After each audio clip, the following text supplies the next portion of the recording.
So you've really never had a birthday party? No, but it was okay. I mean, when I was little, I'd think maybe my parents would change their mind and surprise me with a party. Like this one birthday, I came home from my cello lesson and I saw a lot of strange cars parked out front. When I got to the door, I could hear people whispering and I could smell German chocolate cake, which is my favorite. And? It turns out my grandfather had died. Oh my God, that's terrible. Oh, it was kind of like a birthday party. I got to see all my cousins and there was cake, so... That's the saddest thing I've ever heard. You think? Go ahead, tell her about your senior prom. I just wanted to let you know about my study group. Oh, don't be a fuddy-duddy. I'll be your study buddy. I'm about to embark on one of the great challenges of my scientific career. This work right here is going to change history. I think this is going to be our greatest mission. I don't have time to study. I'll never get into Stanford. I got big plans for you tonight. I got maps, I got charts. I got to see you through this because my credibility is on the line. It's at this point that you'll want to start taking notes. Welcome to the Sitcom Study, the podcast where we contemplate the TV shows we grew up with and search for the truth and wisdom within the tropes and cliches. And Amy, what's the trope we're talking about today? Surprise! Parties. Surprise parties, indeed. Scourge of some birthday havers, blessing for others. Jay, you are exactly the type of person who would be like, please do not throw me a surprise party. I don't think it even crosses the mind of anybody that's known me for more than a few minutes. But I will put the question to you. Have you ever facilitated or been a victim of a surprise party? I am the exact opposite. Never a victim. Always very wanted. Always very excited. Oh my goodness. I would love a surprise party. Jay. Yes, I have been the recipient of a surprise party. My 16th birthday was a surprise that my friends threw for me. I'm one of those unlucky people that has a birthday right around Christmas. So I always would joke that, you know, I get my friends' birthday presents and they get me a Christmas and birthday present. And it's usually wrapped in Christmas wrapping paper and it would always annoy me. And so after several years of complaining about this in high school, by the time I turned 16, my friends were like, that's it. We're throwing her a birthday party and no Christmas wrapping paper can be seen anywhere in the vicinity. It was at a place called Celebration Station, which is like an arcade and a go-kart. And they had like bumper boats. They have all sorts of things there. So yeah, it was really fun. We had pizza. It was like a little kid's birthday party, but it was just for me and it was awesome. Yeah, I haven't really had a surprise party put for me. The sort of exception would be like when I worked at a little like nursery school camp when I was younger and we had like a handful of counselors. They would, like, while I was monitoring the kids outside, they would set up a little party for me at lunch, you know, not really a big deal, and nobody that wasn't already would have been there, but, you know, the sort of vague gesture of a surprise party. I have facilitated, or at least helped facilitate, several. One really positive memory I have was, it wasn't even a party per se, but for my friend Jim's 16th birthday, I think. He lived in Westchester like us, but he was from Baltimore. He loved the Orioles. And so my friend John and I got permission from his mom ahead of time. And we said, just get in the car. We're going somewhere for your birthday. He probably thought we were going to Burger King or something, as we normally did.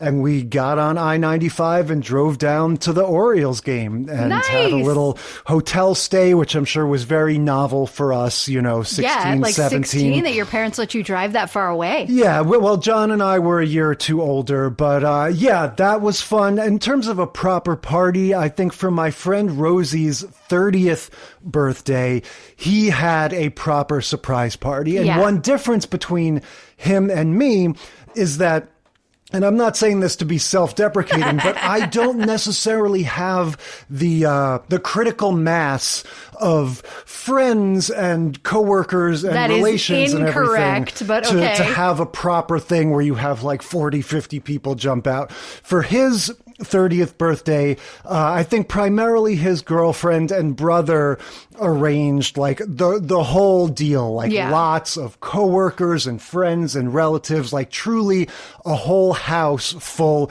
of people. The whole deal with turn the lights off and everybody crouch under the couch and behind the doors and whatnot, and full on yell surprise when he shows up.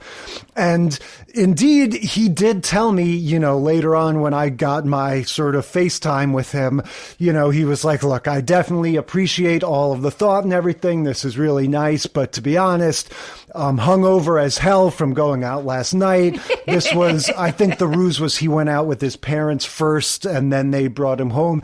And he was like, I was really looking forward to just getting in this house and like sitting on the couch and now having like maybe one of the biggest celebrations of his life suddenly on his hands. Right. Was a lot to deal with. And for him to say that as a natural extrovert, for me, I would be crying if I were in You're like, I'm finally situation. going home. Isn't that so funny? That's like, as you get older, you're like, no, I'm really looking forward to quiet, peace, and home. I don't want to expend any more social energy today. Yeah, exactly. So the thing that I would probably appreciate would be something along the lines of what we're going to talk about with our first show, where it's like you have a certain thing planned, the dinner or whatever with several couples, and then it turns out to be a little bit grander than you expected. Right. You know? It's not an event after an event. Yeah, as opposed to the thing that they don't really do in any of our shows this week, but I feel like is one of the tropes of surprise parties, especially on TV, where it's like everybody pretends to not even acknowledge the person's birthday. Yes. To be like, oh, what? Oh, whatever. And like the person's all sad and they feel totally unappreciated. And then they get the emotional roller coaster of finding out that there's a surprise party. Yes, we in don't store. live in the society anymore where you have to like feel pain in order to feel joy. Yeah. But now we're a much gentler, kinder society than the, latchkey kid situation that we grew up with. Yeah. Come home when the streetlights come on. I don't want to see you all weekend.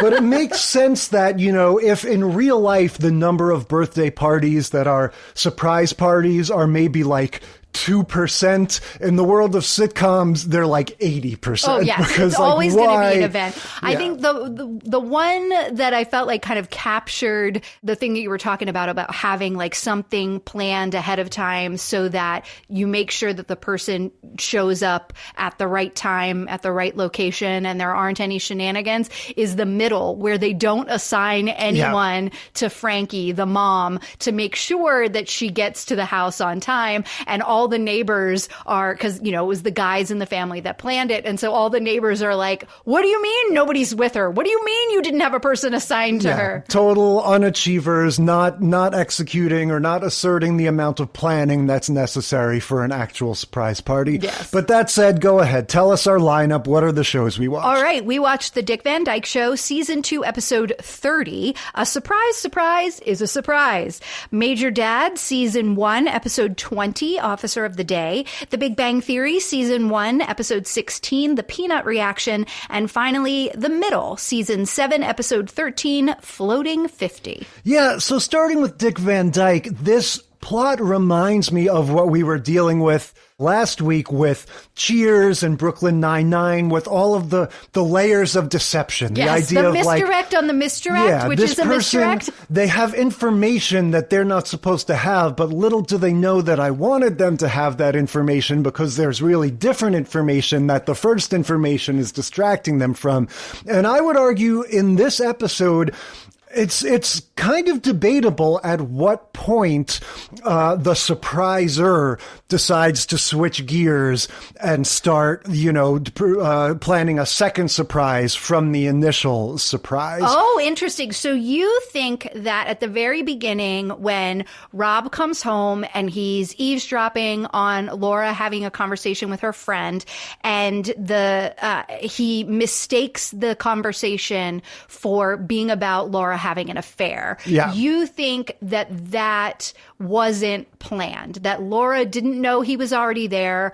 She wasn't she wasn't trying to get him to overhear, that she realized throughout the course of the night, after he was acting very weird with her, that he must have heard and he must think that this is something other than a surprise party. Well, I mean, look, much like the great rug pulls of cinema history, right? The Usual Suspects and the, you know, whatnot. Yeah, I think because it locks us into Rob's point of view, more or less, I think, like I said, we the audience don't really know. We're presented with a certain scenario, and then at the very end, we're given the information that, oh, actually there was something that we weren't privy to. And so, yeah, I don't know at what point that plan took place. I'm sort of leaning towards the idea that Laura, Mary Tyler Moore, his wife, sort of switched gears at some point in the middle when she discovered that he had discovered her plans, but we can't know for sure. It's entirely possible that she's Kaiser Sozeing this whole thing from the and beginning, laying the groundwork right away. But yeah, I'll say... I think you're right. I think the initial... eavesdropping, overhearing. Rob comes home. He hears her talking to her friend. He mistakes the conversation that she's talking about having an affair instead of throwing a surprise party. She's talking about secrets and whatnot. Yeah, and how, you know, she wants her friend to keep this secret, and her friend compares it to the time that she had she was keeping a secret in high school and the girl had 2 boyfriends, and Rob's like, oh no. And so then he pretends like he just gets home and is really cold to Laura. Well, and then he's literally cold because she kisses him and she says, your lips are cold. And he says, my lips are normal temperature. Maybe your lips are running a fever. Yes, which is great. And so the next morning, he, ostensibly leaves for work, and she calls her friend again and is like, hey, I think Rob's figured it out. And that's when that's when she spots him after he's supposed to be gone, still in the house. And she pretends like she doesn't see him. And she's like, okay, now he thinks he knows that I'm planning a surprise party, but he doesn't know that the surprise is a whole different thing. So this is where she comes in and is like, all right, let him think there's a surprise happening, but the surprise is actually going to be different. Yeah, I don't know if I'm even following it that much. So one thing I want to point out here is that this whole scenario that Rob and Laura are dealing with is one of the reasons why it's hard to pull this off. They live in the same house. It seems to be a single-story house, right, that they have with their one child.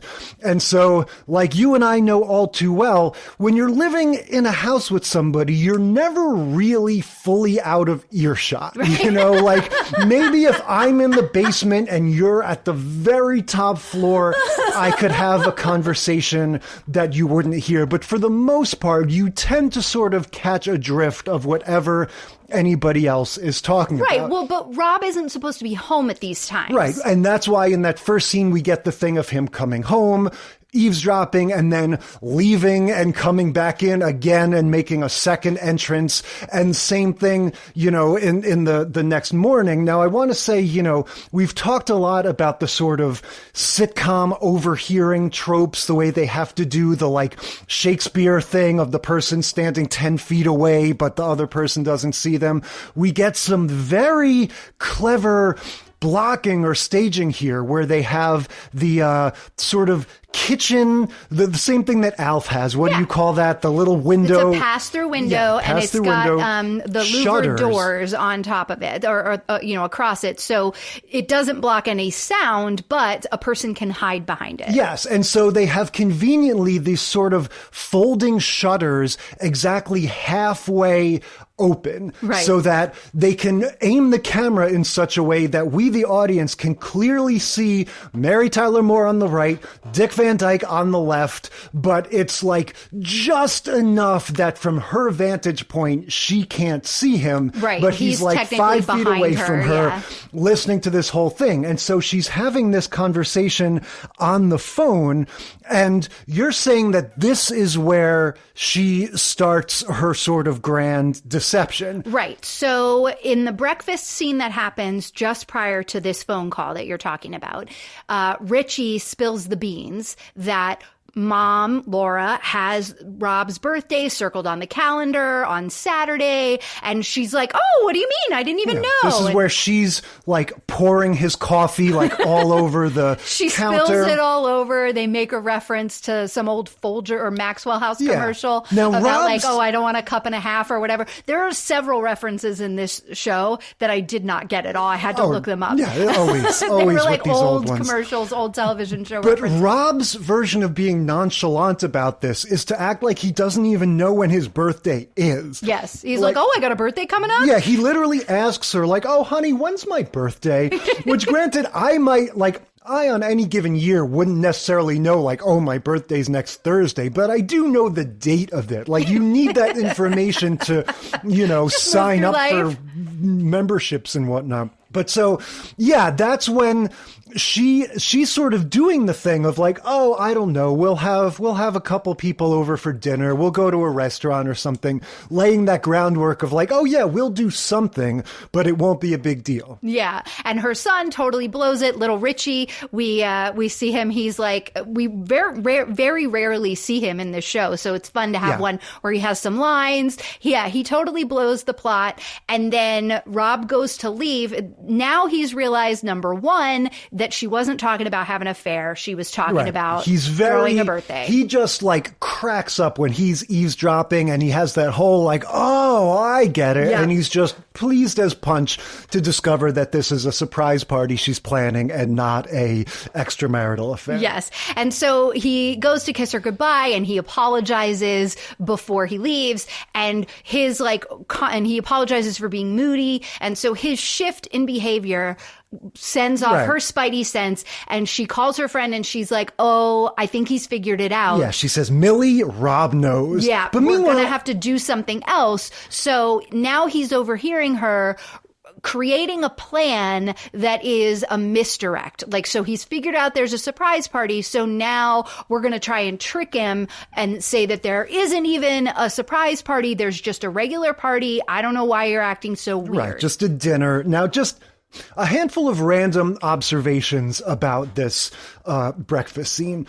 Dick Van Dyke. So much business. I love it. Yeah. Dick Van Dyke goes to get himself cereal. He pulls out a box of cornflakes that's roughly the size of a cigarette pack, It right? looks like one of those little boxes of cereal that you get when you're at a hotel continental breakfast. Exactly. So I guess those do exist and they sell them, but I was just thinking this is the opposite of Costco and these big box stores. This is where you go and give me 87 tiny little boxes of cereal so I can open one each morning. I mean, that makes sense, though, before preservatives. Yeah, I guess so. And then the second thing in the breakfast scene, little Richie says, okay, I'm off to school, and just leaves the house all by himself. Is he driving himself to school? Like, this kid is like 6 years old. I guess he walks or he goes to the bus stop. He's probably around 8. Yeah, he's a little bit older than 6. I took myself to school from 7 on. I rode my bike to school my entire elementary school life. I walked to middle school because it was a little bit closer. Well, middle school. But no, to elementary school, I left my house by myself every morning on a bike, me and the rest of the neighborhood kids. There was a crossing guard at the end of the neighborhood,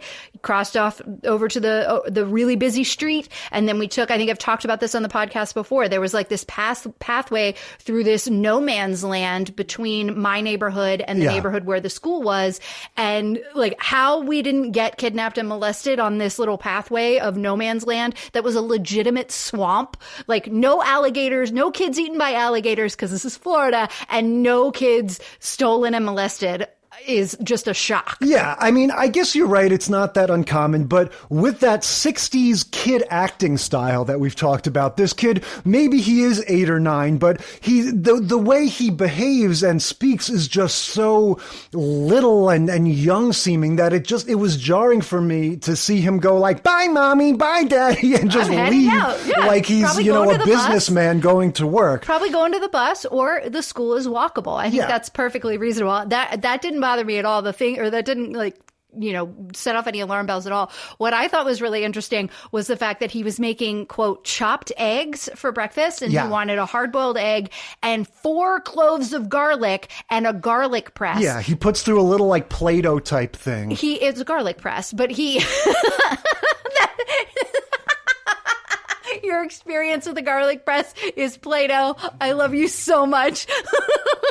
So he puts the garlic into the garlic press. He uses 4 cloves of raw garlic to mix in with a hard-boiled egg. Yeah. Mixes it up and he's like, hey, Dad, take a bite. Hold up. Have you ever had that much garlic with 1 egg? Do you understand how much garlic that is? Yeah, I mean, I don't eat eggs like that in general, but yeah, garlic is very strong, particularly like actual real raw garlic. We have like little spaghetti strands of it. He was like, oh, this is delicious. I'm like, what? That is a lot of garlic to 1 egg. And they don't really play it as like, oh, he's suffering through it for the kid's benefit. No, he's just like, yes, that's actually 4 really cloves good. of garlic. What's on my little box full of cereal? Why not? It's like, you were going to smell like garlic all day. Sally and Buddy are going to hate you. Yeah. Final observation. I guess this is always the case, but in their living room, their throw pillows are geometry. They have a very triangle, a very square, and a very circular throw pillow, and they're set up. They look like.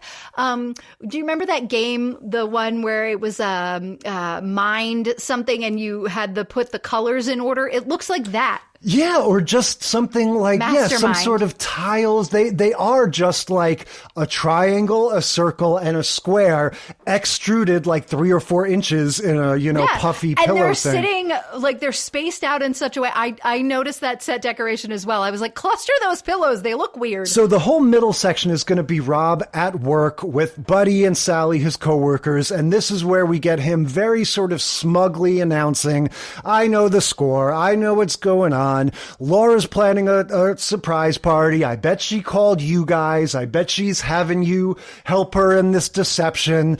And this whole thing is sort of progressing with what the 2 of them are supposed to, like, one of them's supposed to say they can't make it to the dinner. The other one's supposed to go along with it. How is the plan? So Laura has called Sally, but didn't get through to Buddy because Buddy left a little bit early. He makes a joke that his mother-in-law has been staying with them for a month for the last 2 days. He's like making the joke that she's there for so long, and so it was one of those like quick little one-liners that reminded me that Carl Reiner is like a major writing force, and like this show was originally designed to be his vehicle, but he felt like he was a little bit too old, and so he was like, oh no, we're gonna get Dick Van Dyke in here to play Rob Petrie. So Buddy doesn't know what's going on. Sally does. And Sally is trying, like, one of them is supposed to say they can't go, and one of them is supposed to say they can go, setting up this thing. But Rob already has all this figured out. He's like, I know she told one of you to say one of you is going to be able to go and one of you isn't. And Sally's like, no, but I actually can't. Like, I'm taking my aunt to the opera, to the ballet or whatever. We've got these tickets. Look, here are the tickets. Yeah. I really can't go. And he's like, oh, you're so sly. You're so sly. And so he has figured out phase 2 of this plan. But so now we as the audience are sort of left as like, okay, so has he actually figured it out? Or does she have another surprise? Like, is this a misdirect? Yeah. And Sally doesn't, if she knows it's a misdirect, she's doing a really good job at acting like, oh, Rob's figuring it out. This sucks. Yeah. Well, and Rob says that Laura is using the double reverse check your mate strategy because she's going so far as to have him invite people, right? They're Alan, whatever. She's their boss. Yeah, she's asking him to pass on the invitation to dinner. And so his colleagues are like, I don't get it, Rob. If it was a surprise, why would she have you invite people? And he's like, that's the double reverse check your mate thing. The plan is hiding in plain sight. She's having me invite people to throw me off the scent of what she's planning. And if I'm right, he's either going to walk in here, Alan's either going to walk in here and say he can go or he can't go. Yeah. And then everyone's like, okay, brilliant plan. Yeah. And then Alan comes in and he says, no, I'm sorry. I'm having dinner that night, with the lead of the show. Mm-hmm. I'm not going to be able to be there, but I'll try to come over after. Yeah. And so then we get Dick Van Dyke waking up on his birthday in their twin beds, right? This This is before we were allowed to show married people sleeping in the same bed. He gets OJ in bed, right? She brings him orange juice. He's so delighted. He says, "Oh, no pulp, no peel," right? Is this the days? It's only on your birthday when you don't get like orange rinds in the orange juice, I guess. So fresh squeezed orange juice, before we had fake orange juice that is all like from concentrate, and by the way, rotten oranges. You're welcome out there in listener land. If you drink orange juice, Tropicana in particular, it is made from rotten oranges. They don't care that they've gone bad. They still can get the juice out of them.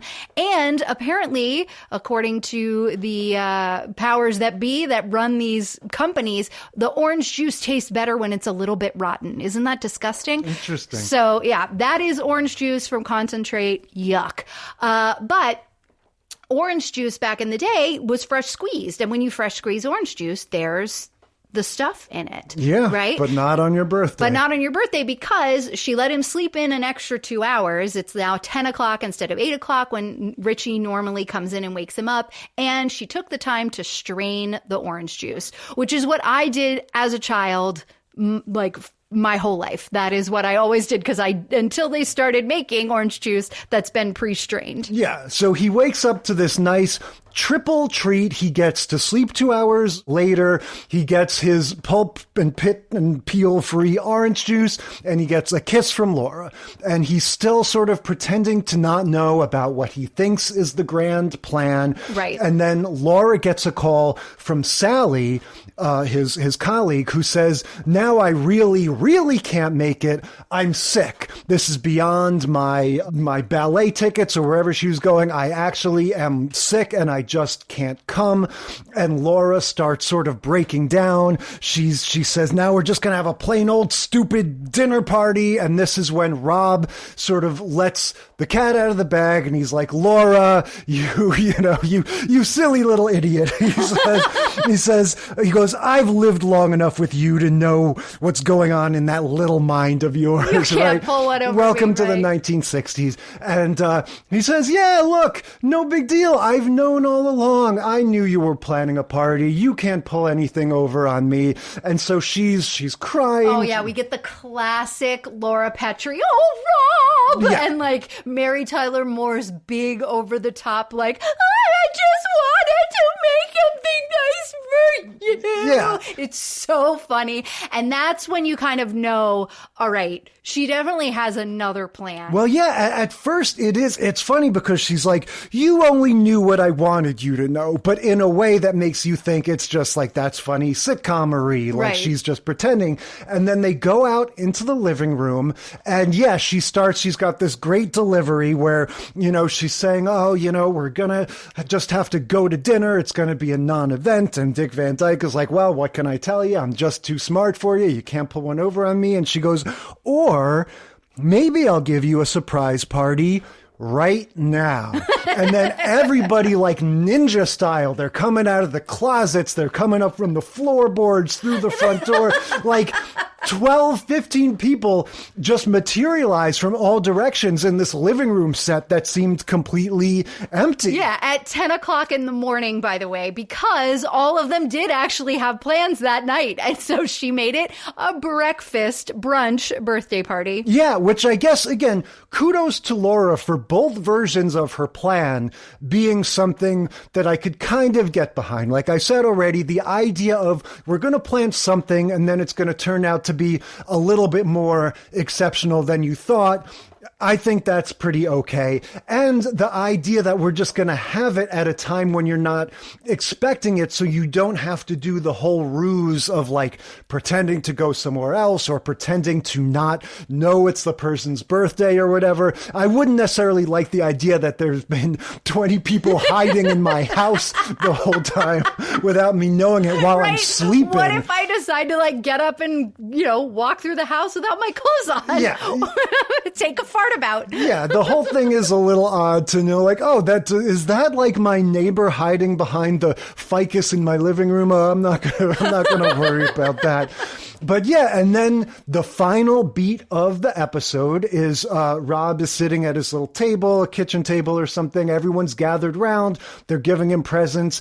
And he requests, this will not be the last time we deal with this, he requests a rendition of For He's a Jolly Good Fellow. Yes. We all know that the Happy Birthday song, which was written at Columbia University for many, many decades, for most of our lives, was not public domain, but was actually a strictly monitored intellectual property.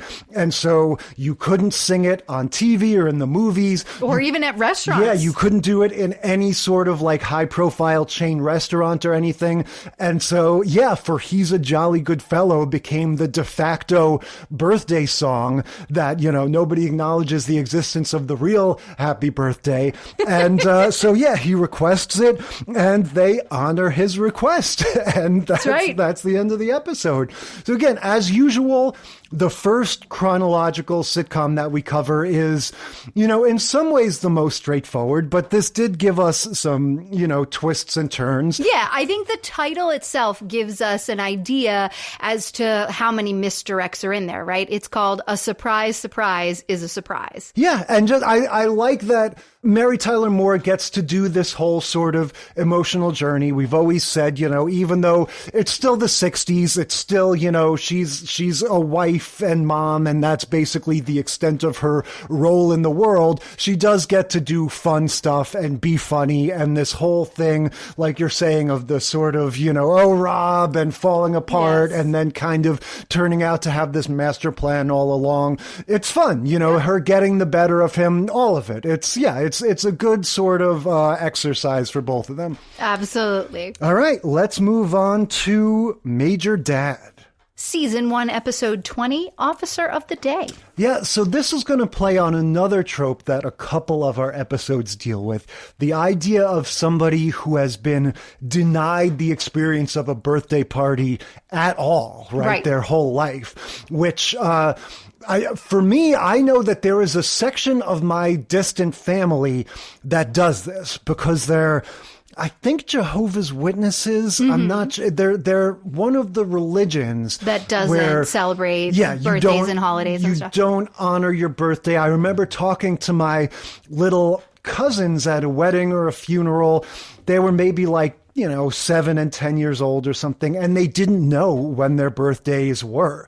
They were just like, what's that? What's a birthday? Yeah. And so we find this out when the receptionist at their little army base is a birthday savant. Marine base. She knows everybody's birthday by heart from the personnel files or whatever. We find out that Major Dad is about to turn 43, yet another example of one of these sitcom dads that I just sort of assume is older than me, and then I find out is significantly younger. Guess what? He's about to turn 43. Yeah. So what is Major Dad's reason for never having had a birthday? It was a combination of things. They grew up poor, and so he was saying, you know, we got to take a bath. He got the first bath on Saturday. Exactly. So whenever his, you know, they were a family of however many kids, and you bathe in order of age, except for when it was your birthday, then you got the pleasure of taking the first bath, which means you had clean water. Yeah. And he doesn't seem to mind this. He's perfectly happy with never having had a real birthday celebration. But the lieutenant, what's the lieutenant's name? Holowachek. Holowachek. Okay. Lieutenant Holowachek, who's like this younger guy, seems like sort of his second in command. Yes. He's like, this will not stand. The major is just being bashful or modest. I think he would love a birthday celebration. And so he basically takes charge and sort of is like, okay, I'm going to come up with this whole concept. He wants to have a hoedown. Right. He's already hired the band. Yeah. And so, you know, he tries to get everybody in the army base on board. Marine base. The Marine base on board. And then he goes to the major's house and talks to the wife. Exactly. So he is like, what do you think about, throwing the major a surprise party? And the kids are there and they're like, that's not going to go over well. You want him to shoot you? Like, you don't surprise an armed man. That's not a smart thing to do. They say he doesn't want a fuss, and he says he's starving for a fuss. Right. So the lieutenant thinks he knows better. So he is trying to work out, okay, who's going to help me plan this party? And everybody is like, on board to go, but they're a little concerned that the major isn't going to like it. So they don't really want to be the ones held responsible for the planning of it. It's risky, but I say let's go for it. Yeah. So, they take on the role of making sure that he'll get there in time, that he'll get to I think it's like the gym or whatever that they're having, where they're having it. Yeah, or some like sort of rec hall or something. That's there on base. They live on base too. That's something they talk about at, in another episode, that when they first kind of get married and combine their family, and she moves, she's sort of like a hippie, free spirit artist type person, and she and her kids move into his house in the on base housing, which is like a completely different world. You go, you have literal checkpoints to get into your neighborhood. Yeah. Well, and I did wonder, like, for most of the episode, they're wearing their like camo outfits, and then later they've got the more sort of khaki type things. But yeah, it's like, do they wear that kind of camouflage thing when they're just like at their base? But I guess they do. Well, I mean, if you're going to work, right? So it's like scrubs. So if you work in the medical profession and you've got somewhere to go before you go to work, or you're running an errand right after work, you're generally still in your work attire. Yeah, but just the whole concept of camo doesn't make sense. Like, you're not trying to blend into like the wall with typewriters and stuff. No, but it's just it's the casual fatigues, right? Yeah. Rather than like your dress, your dress outfit. Yeah. Which you do see them wearing. They're like the dress khakis later on. The stuff that they wear like in A Few Good Men, that kind of thing, which I guess I thought they would wear that all the time, and then only wear the camouflage when they're actually like hiding in the brush. No, you want to wear the comfortable clothes on your day to day, and then you want to wear, the dress, whatever, outfit. I'm totally saying that wrong. That's the extent of my military knowledge. But you wear the dress when it's a formal event. Yeah. And there are certain rules about like when officers and enlisted men are going to be mixing as well. And this party would seem as though that's true. And so there's certain rules for all of that govern all of those like fraternization moments. But anyway, so the wife is like, okay, yeah, I'll take on the responsibility of getting him there. And then the lieutenant's trying to ask the other people around the office for help, picking up certain things and doing certain things. And basically he's like, okay, well, I'll do that. All right. Well, you can't do that because of this. So I'll do that. Okay. You're going to pick up this. Okay, great. You're going to pick up this. And then the major comes in and he's like, hey, Lieutenant, so-and-so's sick and can't teach this class. And the reason that person is sick and can't teach this class is because he's going to be getting ready for the surprise party. But the major doesn't know that. So he asks the lieutenant to cover this class. Now, incidentally, it's an ambush class, which I thought was fitting since that's exactly what a surprise party is.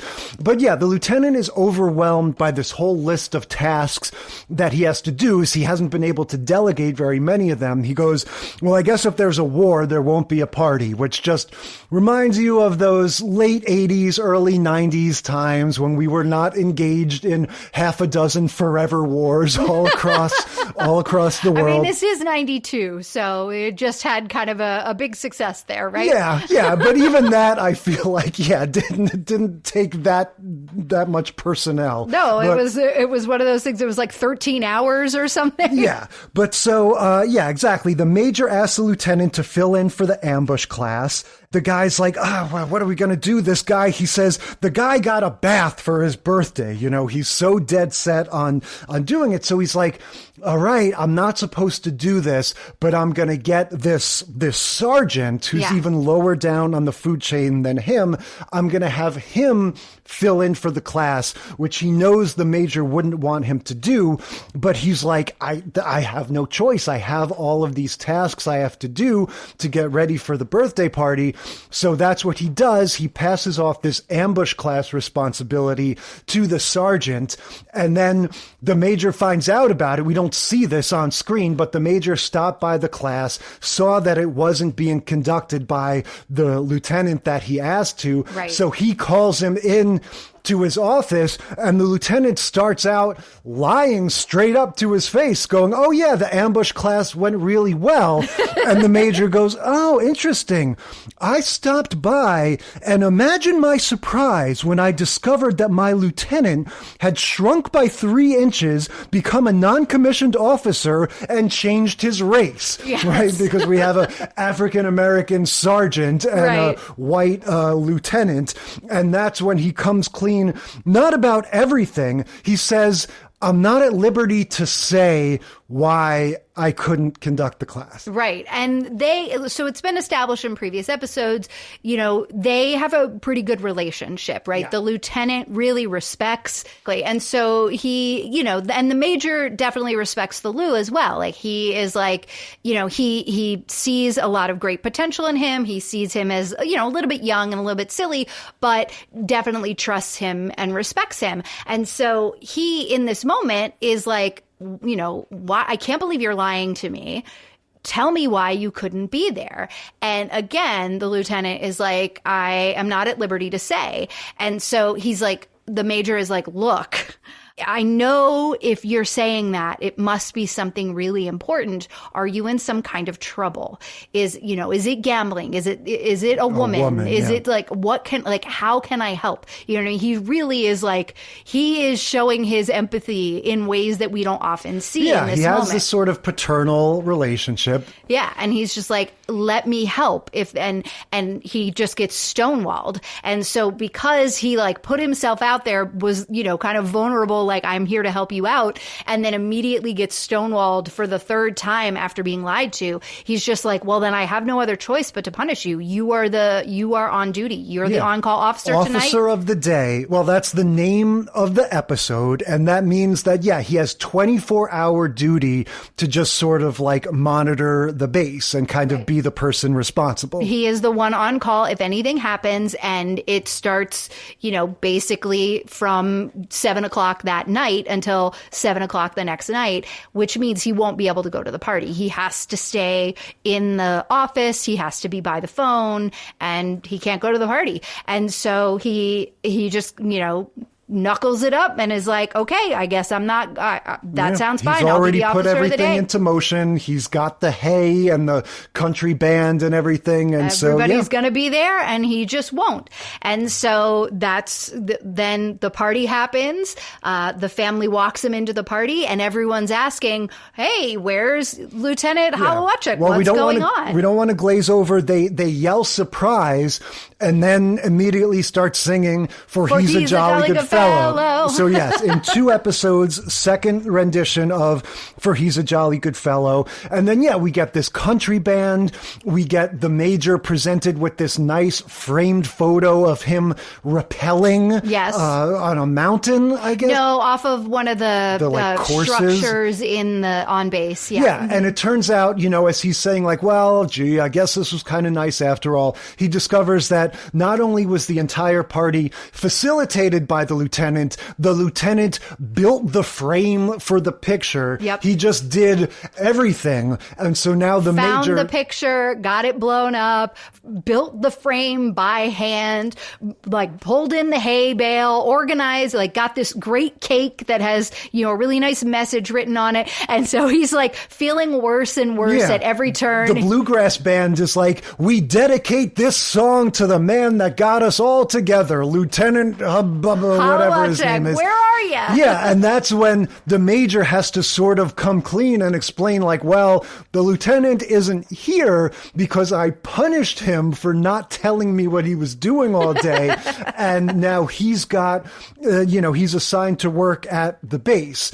And that's what sort of gets us to the final theme, I think they're still on base. They're just at their office. proper little office. And that's what gets us to this final sort of dilemma, which is that the major is explaining, and I think you could argue that this is maybe responsible for a lot of the problems in our world over the last 60, 70 years, that once a military leader makes a decision, He cannot change it. Cannot walk it back because that would make you look weak. It is a show of weakness and wishy-washiness to change your mind about anything, to reverse a decision, to modify a policy. Right. It cannot happen, no matter what new information. Flexibility is a weakness. This Right. is why women will never succeed in the workplace, because they want to hear opinions and take it all in. Yeah, discover that weapons of mass destruction don't exist in a certain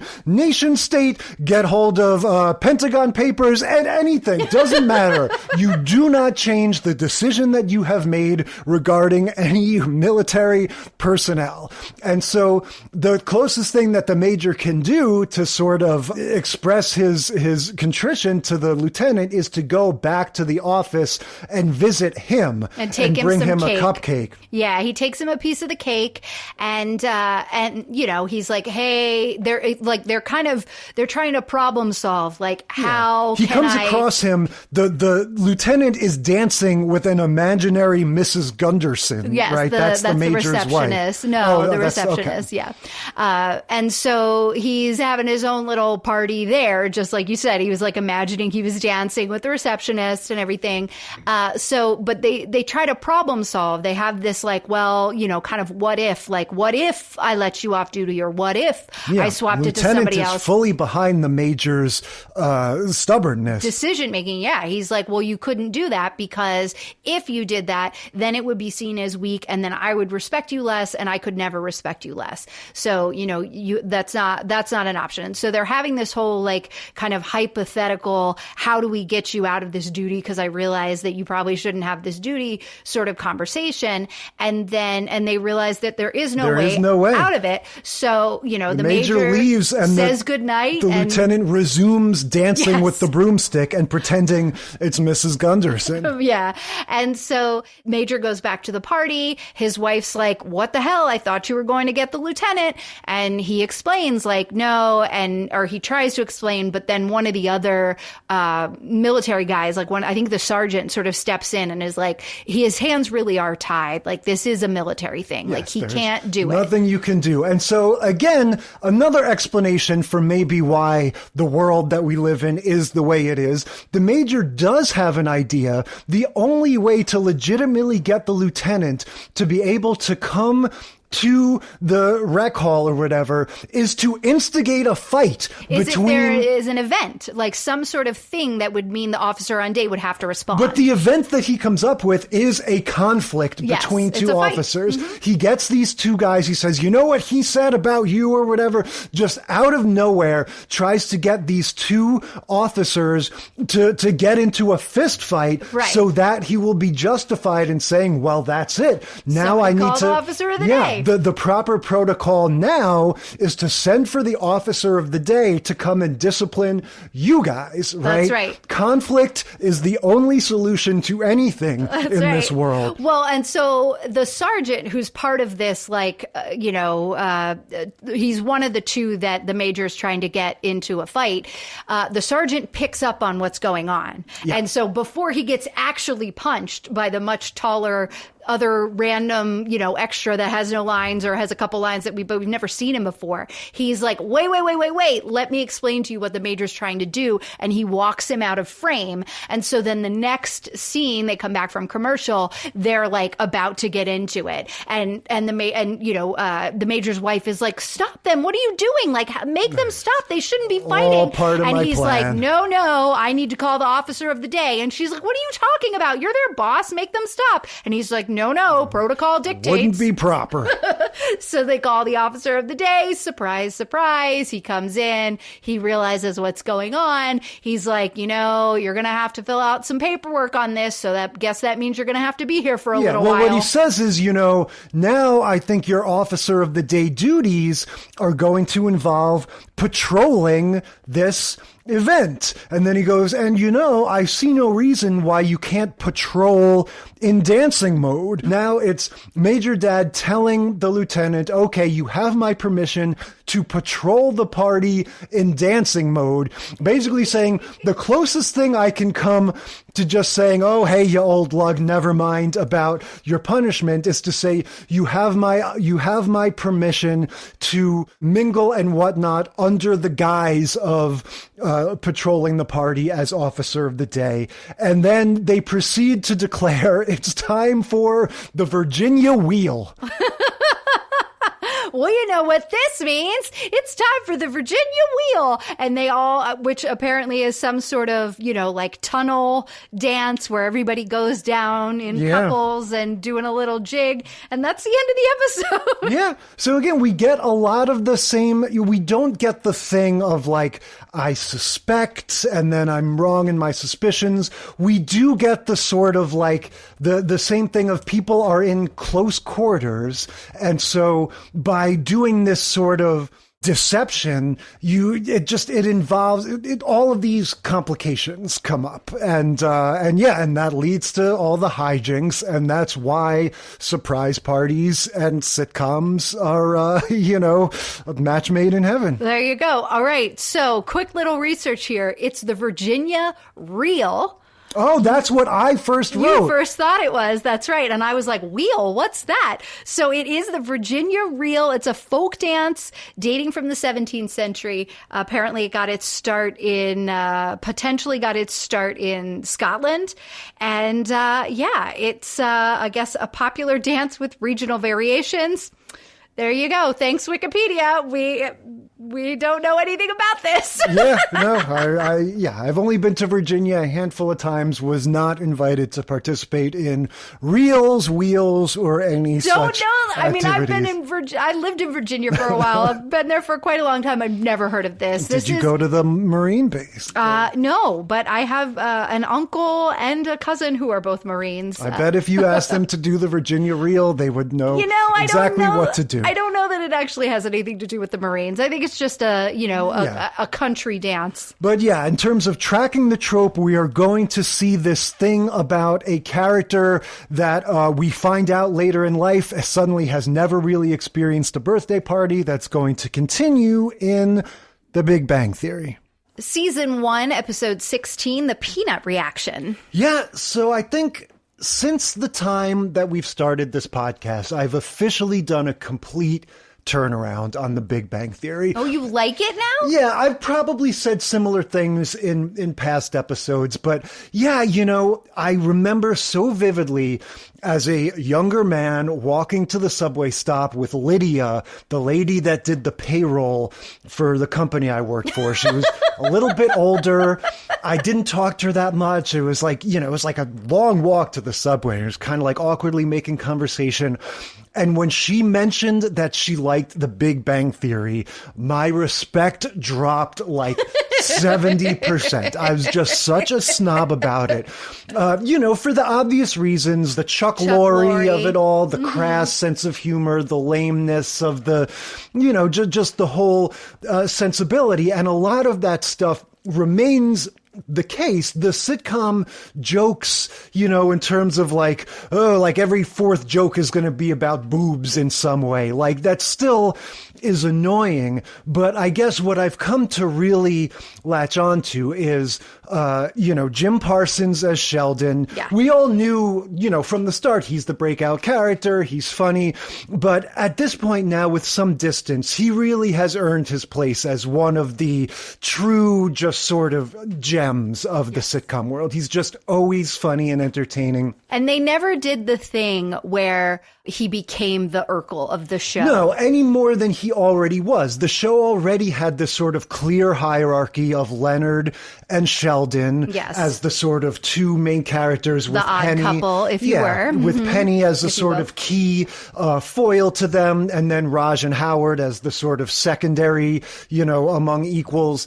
But yeah, Sheldon is so good. And, we talked about with our friend Jordan in our comic book books episode, how the sort of authenticity of the nerd portrayal and everything is very debatable. You could argue, oh, they're not quite coming from it from the right place. But I will say there is a real dopamine hit to all of the little references and stuff that they make. In this episode, one of the ways that Howard is going to try to keep Leonard busy is to talk about, oh, there's a new cut of Blade Runner that's out in the movies now. Yes. And that totally took me back to the early 2000s when they were releasing the 14th cut because the director's cut had already come out back in the 80s, and then the special edition had come out in the 90s. And the director didn't like the director's cut, so he wanted a new cut. Now there's a final cut. And so, all of that stuff, we'll get to Sheldon's antics in the electronics store, but it really does kind of tickle my brain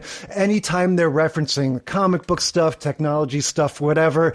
And I'm like, yeah, I remember that. And now it's the combination of the recognition and the nostalgia for this stuff that is 10, 20 years old that does make it fun. And finally, I'll just say, like, the visual design of it, it's just one of these sitcoms where when I picture it in my head, it's nice, It's not like the mauve, beige apartments of yesteryear. That the way they have their apartment, it's just very cluttered and colorful, and you can look at all the little superhero helmets and whatnot on the wall. There's all sorts of stuff in the background. I love that they always have a whiteboard. It's one of my favorite things in Community. They have the chalkboard on one side, the whiteboard on the other. In their apartment, they always have some sort of like formula or something happening in a whiteboard that's like off in the distance or sometimes kind of present in the on the rolling whiteboard that ends up near the kitchen sometimes. Yeah. The one thing that I really would have changed besides just the general Chuck Lorre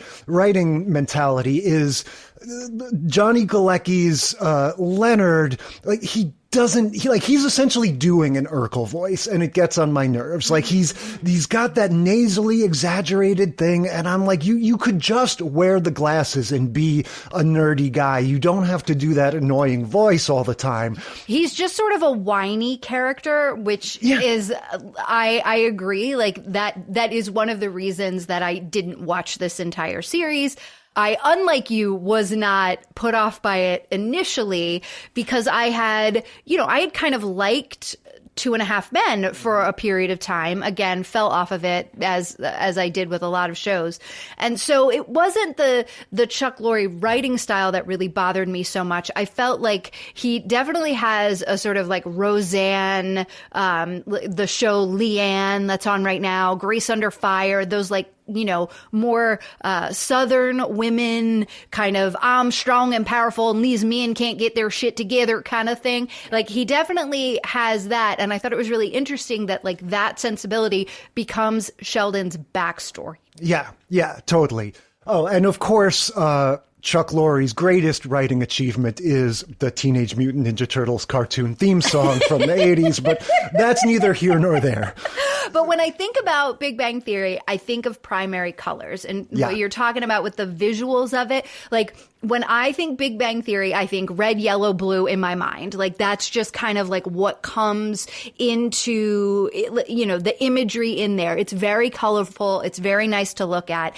And the characters are fun. Yeah. Leonard notwithstanding.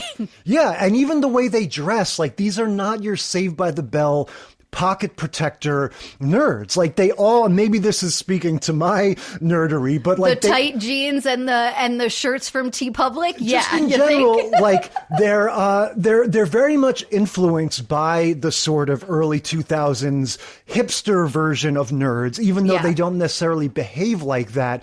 They dress colorfully and interestingly, and that, Howard has a different style and Sheldon has a different style. But yeah, the whole thing is just pleasing from a visual point of view. Yeah, for sure. So this episode, much like Major Dad, is going to have a character who essentially has never had a birthday party. Right. Leonard's in a different situation than our major dad character was.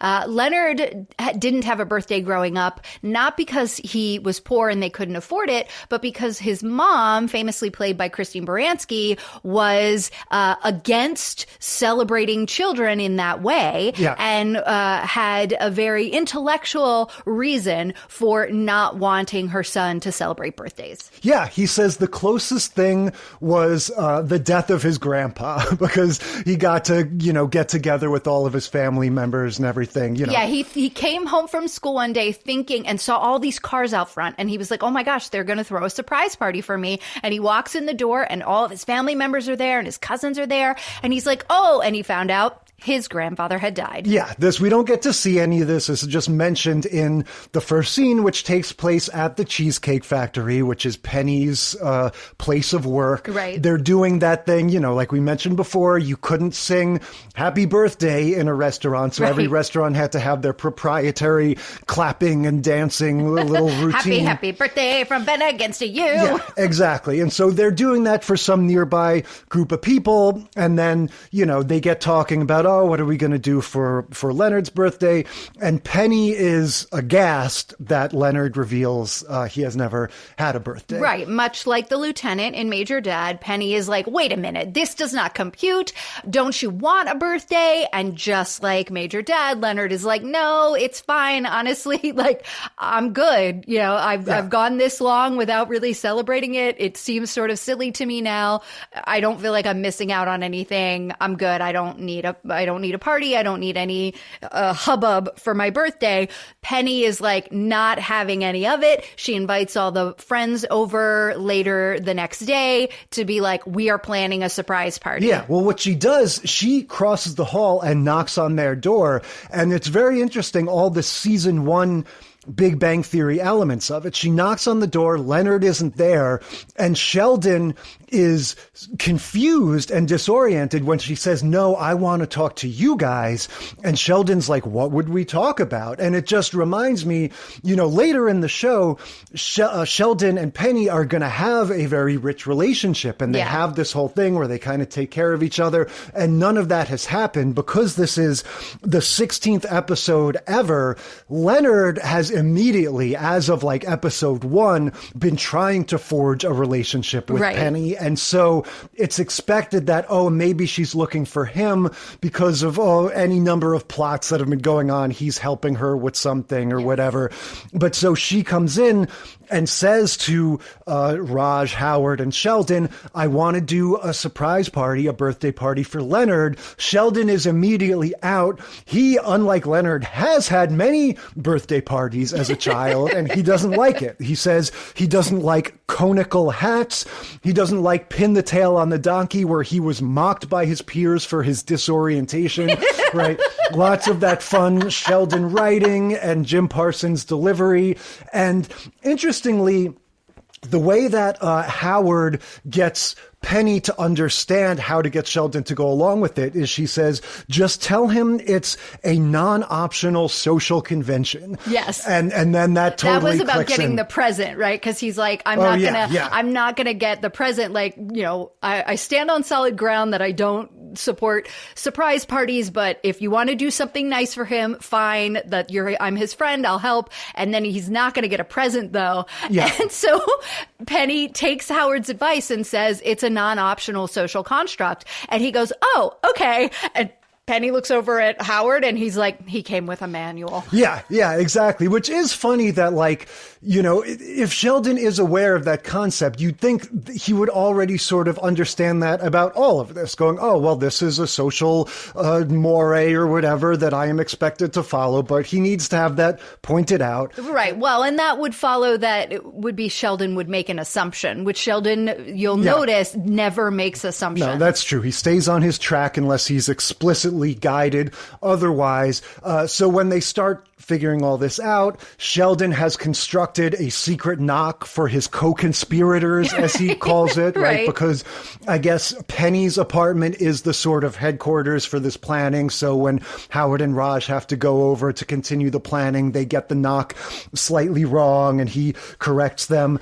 Did you recognize the knock? The internet says it's another reference that I didn't get, but I thought you might. No. It apparently is like the first couple of notes from the Terminator. It's like, oh, dun dun dun dun dun. Yeah, it's like Fair in enough. that sequence.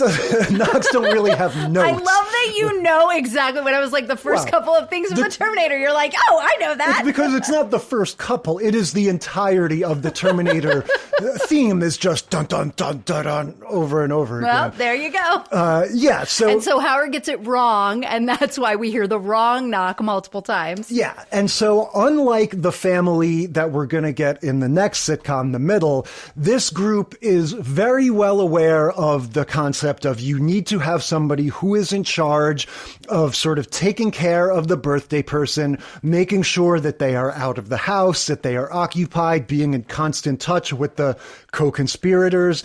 And so Howard takes that job. He says, leave it to me.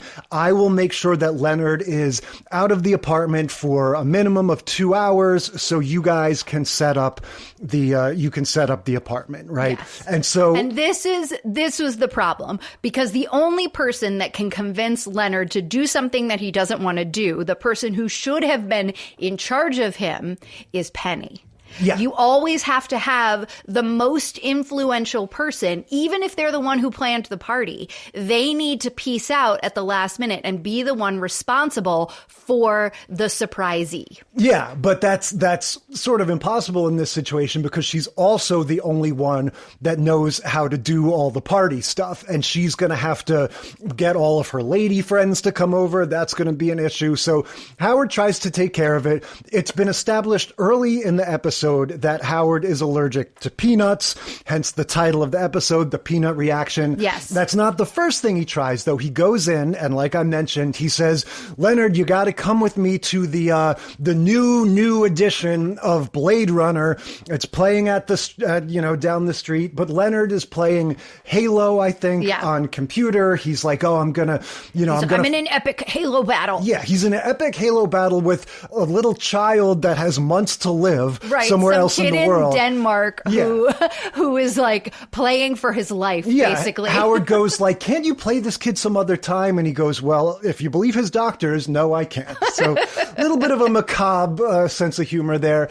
And so then Howard's idea is like, okay, I'm going to pretend that I ate peanut butter to get Leonard to take me to the ER for a fake, peanut reaction. Yeah, and there's a granola bar on the table that apparently has peanuts in it. So he pretends, like he breaks off a piece, puts it in his back pocket, and pretends that he's taken a bite of this. And he's like, Leonard, oh my God, this has peanuts in it. And Leonard's like, well, why did you eat it? And he's like, you got to take me to the ER. Yeah. So that's how he gets Leonard out of the house so that they can set up for the party. Yeah, the ER, desk person is none other than the lady that played Fresh Prince's mom and that we've pointed out in 30, 40, basically you're not a sitcom until this lady stops by for a guest That's spot. right. She was the maid in the Jeffersons and was a really fun foil to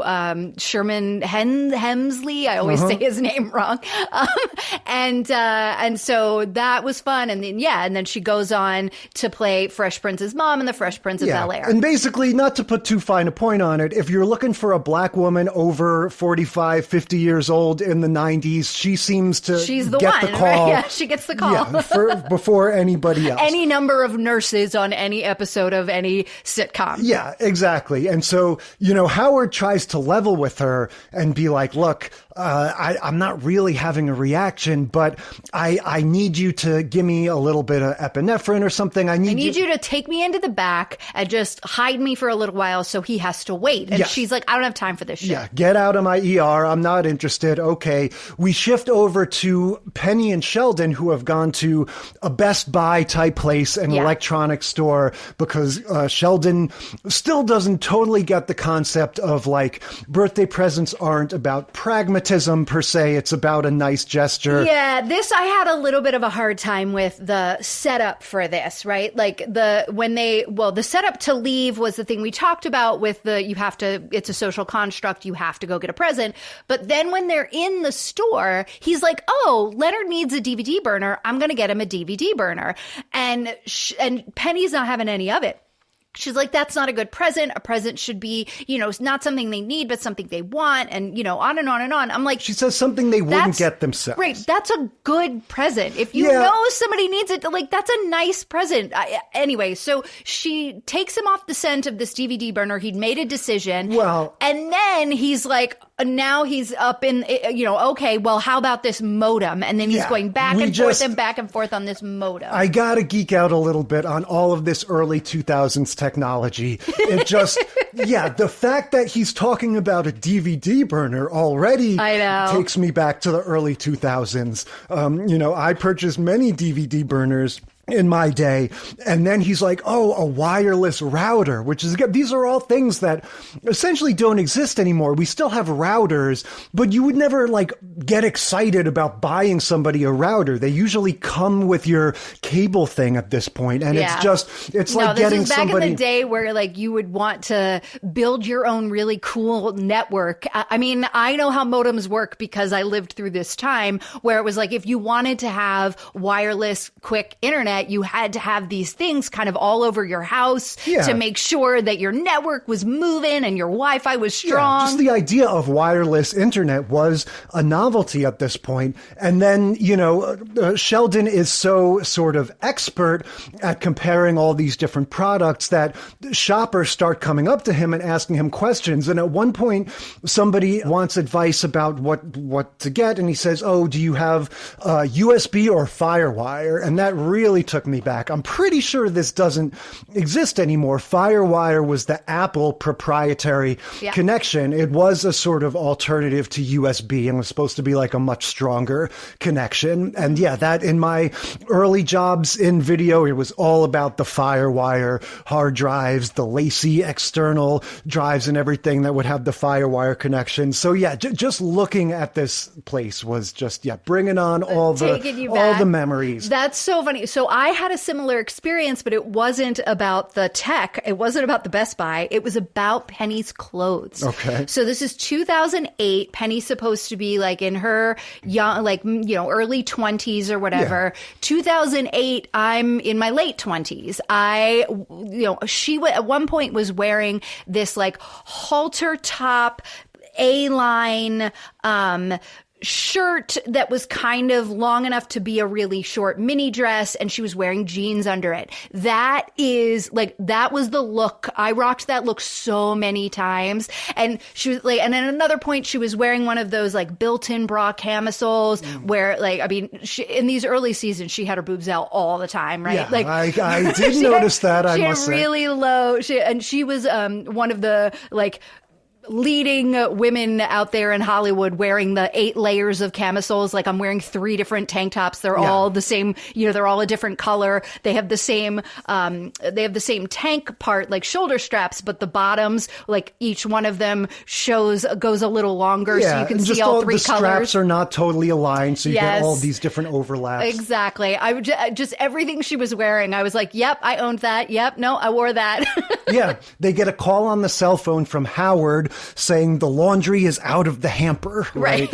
Which I guess is code for Leonard's out of the house. Yeah, but he's not able to stall him for very long because Fresh Prince's mom, the ER receptionist, is not buying his routine, right? And so he's not having any of it. Yeah, so back at the ER, Howard has no choice but to induce a real allergic reaction by taking a bite of the actual peanut butter. Right. So Penny calls and is like, hey, I can't get Sheldon out of this damn Best Buy. You need to stall Leonard longer. Yeah. And Howard's like, I'm struggling here. And Penny's like, look, if you do this for me, I'm going to introduce you to my easiest girlfriends. She says, I will point out which friends are easy, which, you know, that's the Chuck Lorre sensibility. Yes, exactly. And then she listed what made them easy. Like one going through, you know, one just went through a bad breakup and is feeling sorry for herself. One is really vulnerable, you know, daddy issues. All these things. And it was just like, oh, it's so that like, this is why women my age, we hate ourselves because we, you know, came of age in the Weinstein, Epstein time. Yeah, exactly. Sheldon at this point is manning the point of sale computer that none of the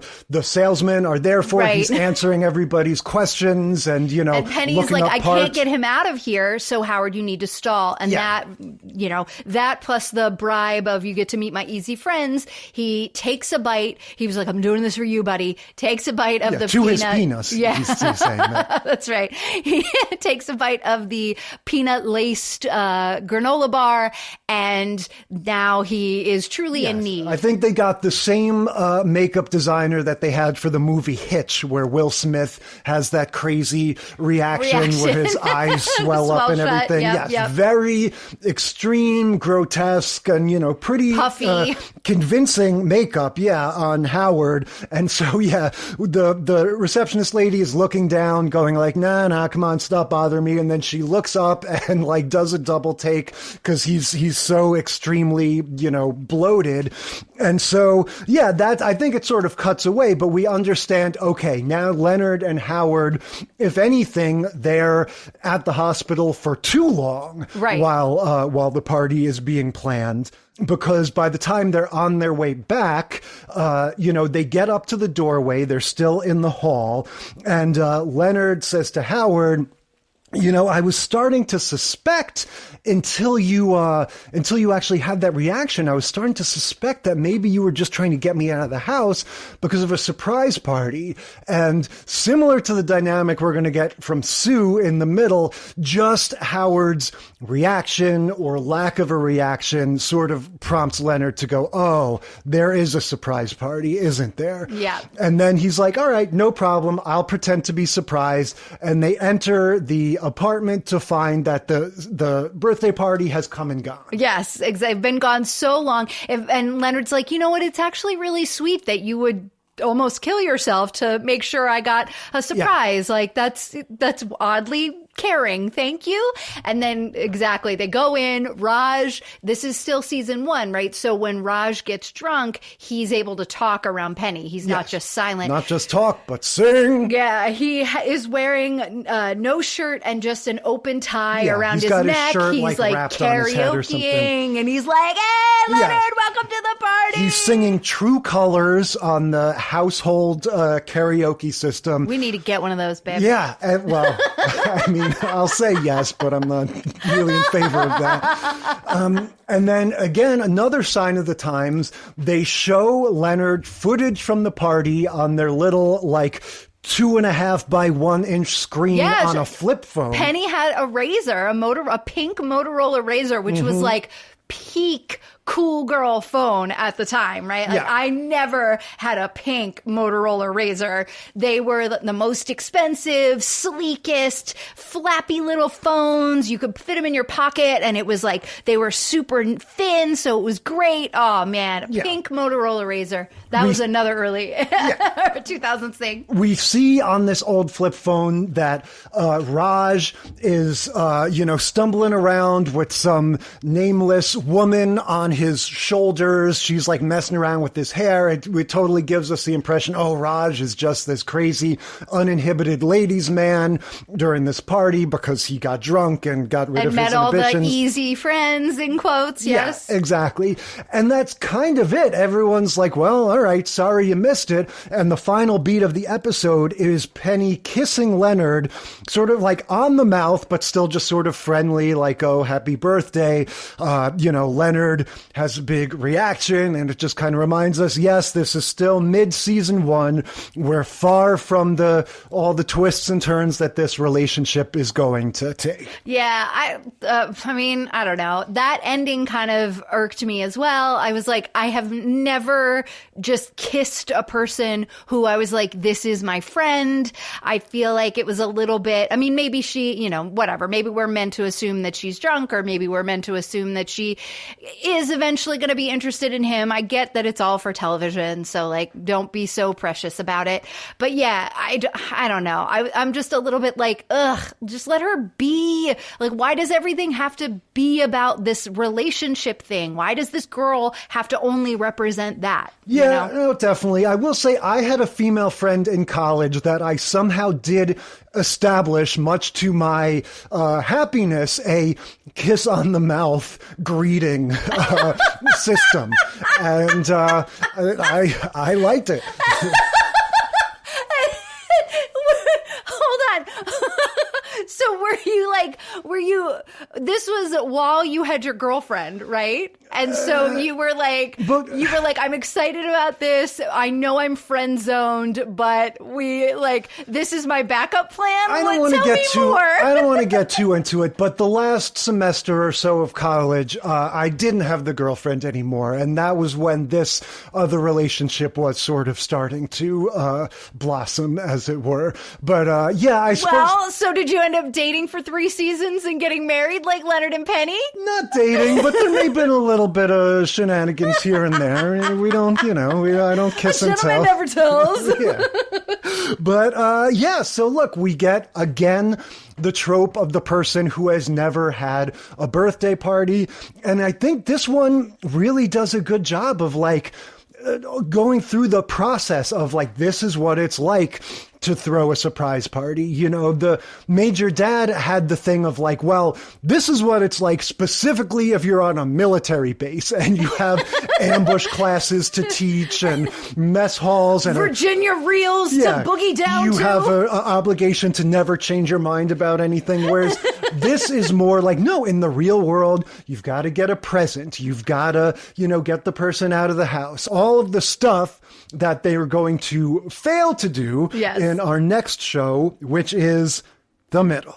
Season 7, episode 13, Floating 50. Yeah, so this one starts on the drive home. They're driving from a confirmation, right? Yeah, their friend's confirmation. Cousin or something, yeah. Yeah, there's a lot of talk about Brick, the little kid, was never confirmed, so if they get into a car accident, he'll go straight to hell. I noticed in general, even though I do like this show, it's a newer show. Unlike The Big Bang Theory, it's a single camera with no laugh track or audience or whatever. But the writing, the sense of humor still feels like that multi-camera sitcom sensibility. Yeah, totally. There's a lot of jokes. The dad is the janitor from Scrubs. Yep. The mom is the wife from Everybody Loves Raymond. And then you have the 3 kids. I think this is the last season or getting close to the last season. Because this is season 7. And so they have the 3 kids. They've got the oldest is Axel. And in the early seasons, he is late high school and then goes away to college. So he's older than Sue? He's older than Sue. He's now back from college. He didn't graduate. He just is I just figured he was a high school senior. No, he's the oldest. And so he's back from college, where in these later seasons now, Sue, the middle child, the daughter, is away at college. And so we get scenes with her. And then Brick, who, when he was a little kid, was this weird little awkward kid who kind of talks, to himself into his shoulder and all this stuff. Now he's a proper teenager. And actually, I think we looked into this, right? He is older, playing younger. He's one of these people that has he's still like that to me. He's like Isaac from Children of the Corn. And I say that with the greatest respect, but kind of small, the high voice. And he's not as young as he used to be, obviously, but he still comes across to me as a very unique presence. Yeah. To me, it just as he gets older, it becomes more apparent that he's older playing younger just because he is a short of stature person. His arm hair is he looks like funny. Popeye. He's this grown-ass man with all this arm hair. It's a lot. Anyway, so this is definitely, I watched some of this series. I never made it this far. This is well beyond the time where I was watching this show. This is 2016, so I'm already living overseas. Yeah, it's season 7. I think the show really benefits from its cast. Like you're saying, it is this sort of murderer's row of ringers, almost everybody, or the adults, I guess, we recognize from other sitcoms. I really like Sue. I think she's really so funny. Good. She's so I like funny. Little Brick. I think the older brother is maybe the weak link, but we haven't gotten too much of him, to be fair, to give him a fair shake. But yeah, the writing is just like, there's so many jokes. They're all in that sort of like setup, punchline kind of sitcom-y thing. So it's not bad, but it's like, it just doesn't quite latch on to the rhythm of like a 30 Rock or The Office, where it's like, or New Girl for that matter, where it's like, no, because it is a single camera thing, it doesn't need to be quite so dense with jokes. It can be more about funny characters, funny ideas, and then once in a while you have the laugh out loud moments. I feel like this is still trying to hit you with something like every minute. Yeah. But anyway, this plot line is a lot like a Malcolm in the Middle episode, and we've talked about how this show being called The Middle, being a single camera and a family, having the brunette mother, the dad SEO. looks exactly like Bryan Cranston. I mean, they look so similar that it's just like, I mean, you do get them confused. And this episode is all about them forgetting to give the mom a birthday party, which is such a Malcolm in the Middle story. Well, here's the thing. They didn't forget it per se. They floated it. Right. I like this idea. I don't know if this is not for birthdays per se, but they reveal, and I don't know if this is something introduced just for this episode or if it's been established before, but floating is their word for procrastinating. Right. Basically, We're going to celebrate your birthday later down the road. Yeah. But look, we do, right, for Valentine's Day, we floated Valentine's Day, right? You don't want to go out to the restaurants when they're all expensive and packed with crowded. Annoying people. So yeah, we floated it until a few days later. I think this concept appeals to me. And so as they're arguing in the car about what kind of pizza to get, the mom wants pineapple or whatever, and she leverages the fact that, it was my 50th birthday, we floated it like we float everything else, and so, don't bother getting me a present or whatever, because I know you won't anyway. Let this be my present. Let me just pick the pizza. Right. I'm 50 years old. I shouldn't have to argue for the pizza toppings that I want. Yeah. And none of the rest of them like pineapple, so they don't want her to get pineapple on the pizza. And she's like, let me have half a pie with pineapple. And they're like, there's 3 of us, 1 of you. Why is half the pie all yours? Yeah. And I would argue you should be getting more than one pie. Pizza. I know. I was thinking the same thing, but that's all right. So I was like, okay. And then she's like, well, what about a quarter? And they're like, the pineapple juice, it spreads, it infects every piece on every side of it.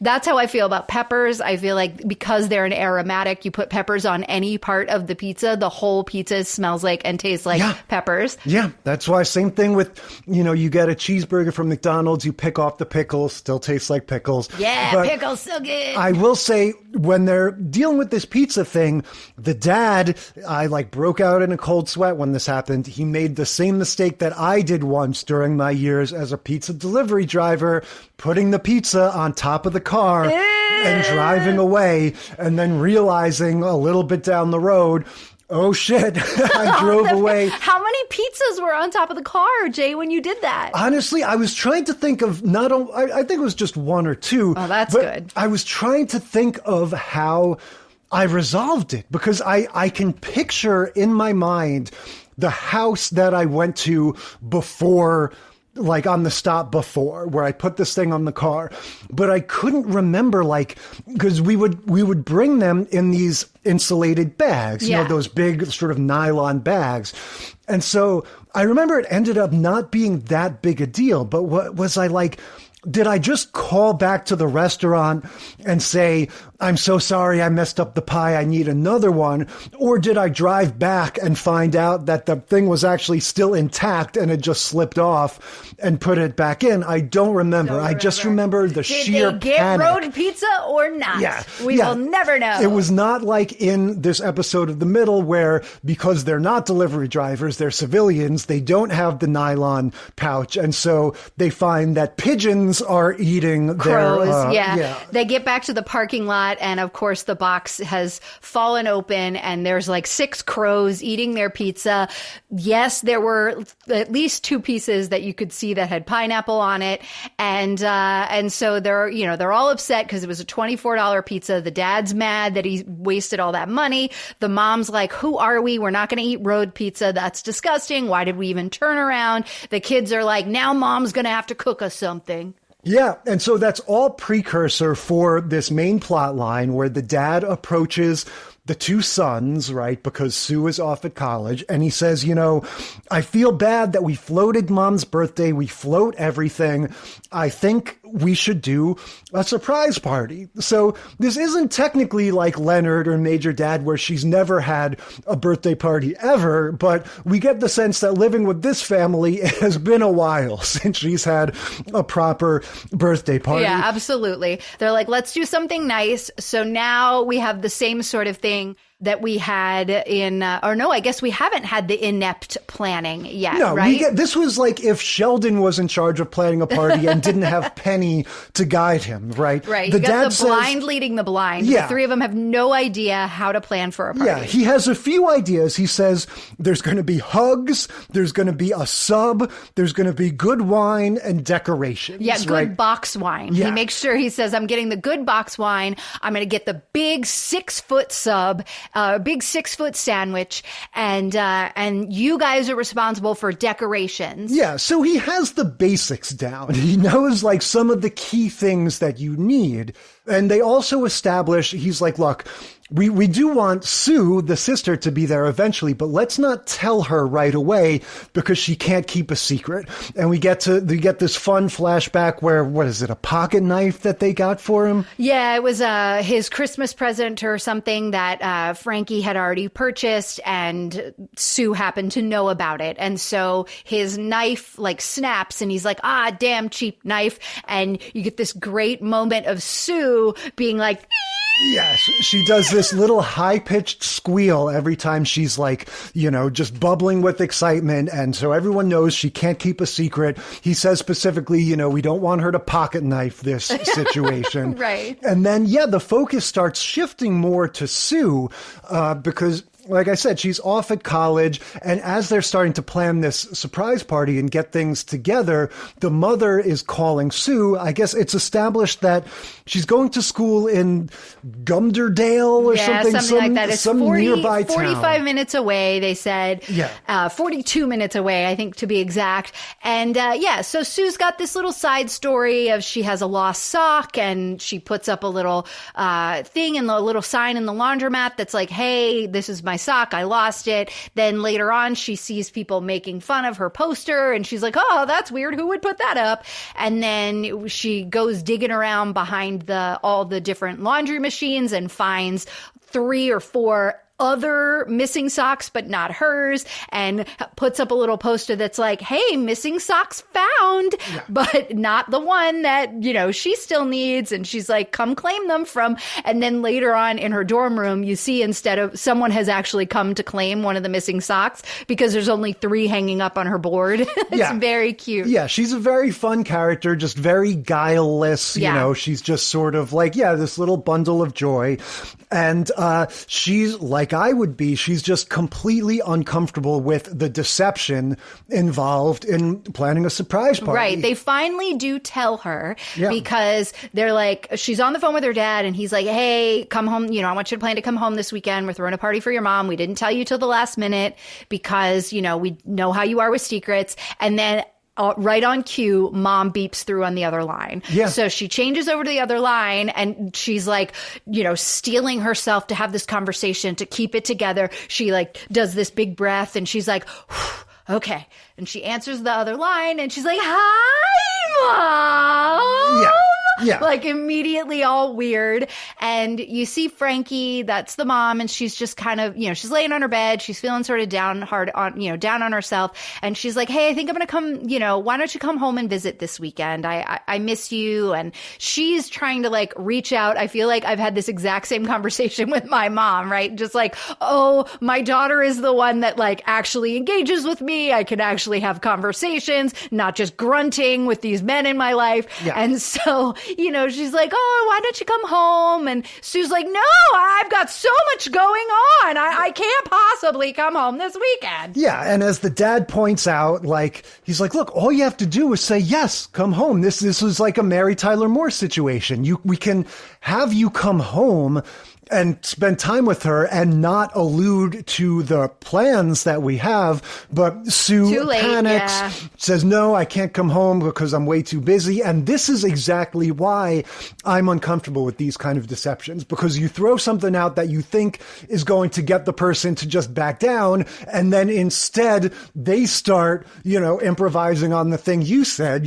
She goes, oh, well, if you're so busy, why don't I come over and why don't I help just come you? to you and we can hang out a little bit. And she's like, no, don't do that. No, I'm not. I'm going to be at the library. I'm going to be studying all weekend. Yeah. And so that's basically where she leaves it. That's her cover story, that I'm going to be here in college at the library, when in reality, she's planning to come home for the mom surprise party. Yeah. And then we start to get, for kind of the first time in all of these shows, a proper setting up the party scene, right? Because we've kind of skipped that in all the other ones. We get little tastes of it in Major Dad, but here we get, they're setting up the decorations. They've got the neighbors and the friends starting to come.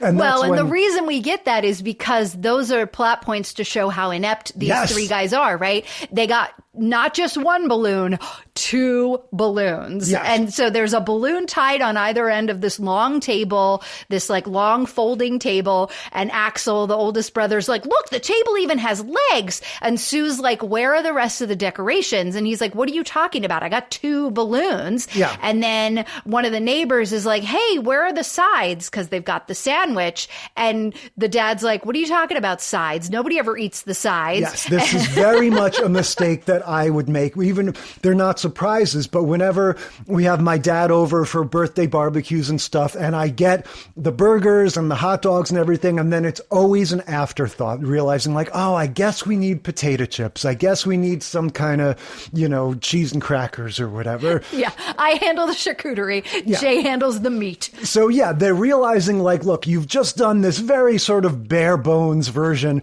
of what a birthday party is. And then the real problem comes when they say, so where's Frankie, the mom? And the dad's like, well, she's around. She usually comes home around this time. Yeah, she's out running errands. Yeah. I think she said she was going to run some errands. Right. She usually gets home by 5. And the neighbor woman who's she goes, do you have, earlier she's like, do you have mayonnaise, pasta, and salt? I can do something. I can make anything with, cream of mushroom soup and egg noodles. I can do anything. I can work magic with that. This is the same lady who's going to eventually decorate a phone book. Yes. So that it looks like a cake. She frosts a phone book so that it looks like a cake, because they didn't get a cake. They just got the sandwich. So they're like, look, you've skipped the most important part, which is to have someone like Howard with the secret knocks and the laundry out of the hamper codes and everything. You need somebody who is in constant contact, who's going to keep you up to date about where the person is, throw the person off the scent, make sure they get back to the house. Yeah. And the reason that you do that is so they don't just make decisions about where they're going and how they're going to spend their day, right? Yeah. Because Frankie has decided she's going to drive out to Gumford and surprise Sue while she's studying. Yeah, and so at this point, Sue has long since been home. She's with everybody. We've got a house full of people. Mike, the dad, says, all right, I'm going to call the wife on the cell phone, see where she is. And no, I think Frankie calls him. Okay, he's arguing with the neighbor about it'll be fine. She'll be home soon. Look, she's calling me right now. Yeah. And Frankie is on the phone and she's like, Mike, Sue is missing. Her RA hasn't seen her. Her dorm room is empty. I don't know where she is. I've been here for 2 hours and she's not come back and nobody's seen her since yesterday. Blah, blah, blah, blah, blah. She didn't come home last night. And so she's like, Sue is missing. We have to call the authorities. And he's like, no, it's fine. I'm sure she's fine. Just come on home. Yeah, again, more of that uncomfortable deception involved in the surprise party where now he has to, he comes across as being completely indifferent to the daughter being missing. Right. He says, he basically winds it up and is like, you know what? Why don't you try her on her cell phone again? I'm sure she'll answer this time because she's standing right in front of him. And so Sue's like, what am I going to do? What am I going to do? I'm going to blow this. Yeah, more of her little high-pitched, extended squealing when the phone rings. And what does Sue say to the mom? She says, she doesn't tell her that she's home. She tells her that she's at the library and she's not going to come home tonight either. She's just going to sleep at the library. She's like, go home, Mom. Yeah. Again, more of that uncomfortable, like you have to pretend like you sort of don't like the person, essentially. Exactly. And so, so the mom is like, all right, well, I guess I'm just going to try to leave. And she goes to walk out of the door and the RA stops her and says, she says, oh, hey, I found Sue. Frankie tells the RA, I found Sue. She's at the library. So I guess I'm just going to head out. And the RA is like, you're not going anywhere. They close the highway. Yes, this is a plot turn that we can relate to very much at this particular moment. Being in New England February and snowed 2026. Yes, totally snowed in. All the highways are closed. Nobody can get anywhere. And so meanwhile, all the people back home already, like the whole room erupted with exasperation when the dad announced that she was in Gumford, because that meant that even if she left at that very moment, they would have to all wait around for 45 minutes. One of the neighbors is complaining he's hungry. He's not allowed to eat the sub until she gets there. And so basically the whole thing kind of collapses, right? The dad is like, the jig is up. I'm just going to call the mom on FaceTime, on a video call, and do this surprise by remote. This way, yeah. So Frankie, or I don't know if Mike calls Frankie or Frankie calls Mike, but whatever it is. Yeah, he calls her. And he's like, that's when she tells him, cause he's like, just come on home. Sue ended up coming here. She's here. Please just come back. He doesn't tell her about the party yet. He just uses Sue being there as like the carrot. And Frankie says, I'm snowed in. They've closed the roads. I'm not going to get home. And that's when he's like, all right. Turns his camera on and he's like, turn your camera on. He turns the phone around and shows the sub and the two balloons and all the people. Everybody yells surprise. And she's like, oh my gosh. And when I tell you that I got choked up at this moment of her being this like put upon mom who like nobody wanted to even celebrate her 50th birthday. She drives all the way out to her daughter's college just to have like a person to talk to because she's feeling so lonely and forgotten. Yeah. And now she's like, has this great surprise party that she's missing, but it's okay because she gets to see it. And honestly, it's even better because she's a mom. She gets total alone time now in a dorm room for the next day and a half. Yeah, it is. It's a very sweet moment. And then, again, we're a little bit farther along, but I feel like we still don't have the quality of phone video calls that we have now. So they say, oh, turn on your computer. Yeah, the youngest son is like, go open up Sue's laptop. So I don't know if Brick has hacked her laptop or something, because she opens the laptop and it already immediately connected. opens to a full screen video call with the party, which I don't think is really possible. There's no like definitely not in like 2016. The meeting host will let you in a few moments. Of that. There's none of that. But so that was like 2016 was Skype era as well. So yes, it's not you like would have it was that little automatically come on. Yeah, that little chime.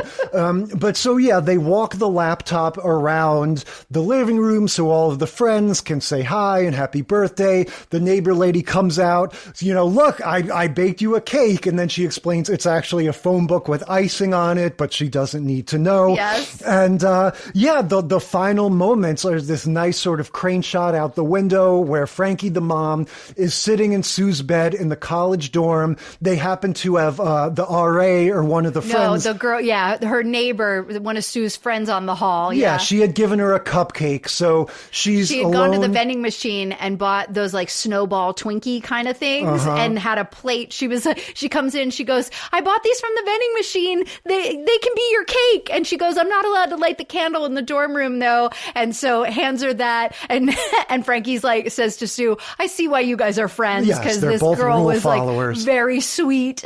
Yeah. And so, yeah, the camera kind of cranes out the window with Frankie eating the cupcake alone in the little twin bed.